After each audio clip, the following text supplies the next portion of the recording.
In 2019, a billionaire financier was taken into custody in New York, setting off a global investigation into a hidden criminal network.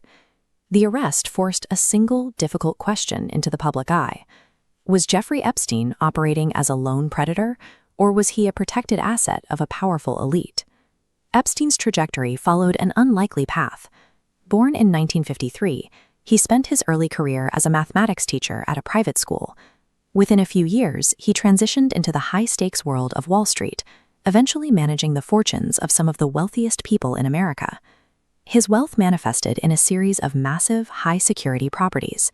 The center of his operations was a fortified townhouse on Manhattan's Upper East Side. This network extended to a sprawling estate in Florida and reached total geographic isolation on a private island in the Caribbean. These properties were more than luxury residences. They functioned as the heavily guarded physical infrastructure of a man who used his fortune to buy a level of privacy that few could penetrate. The first significant challenge to this shield came in 2005. A 14-year-old girl in Florida filed a police report detailing how she had been lured to Epstein's home. The ensuing police investigation uncovered a sophisticated mechanism. Dozens of minor girls had been systematically targeted, paid, and recruited into a cycle of abuse that moved through his various properties. The logistical complexity of the operation signaled a high level of organization. Investigators quickly realized they were looking at a heavily funded trafficking enterprise rather than just an isolated criminal act. Despite the evidence gathered by local police, Epstein leveraged his proximity to political and business leaders. By 2008, his legal team had secured a highly controversial plea deal that halted a broader federal investigation. The agreement resulted in a 13-month sentence in a county jail, where he was permitted to leave for up to 12 hours a day for work release.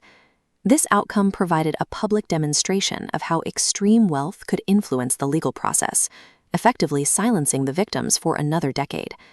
A major societal shift in the late 2010s eventually broke the silence.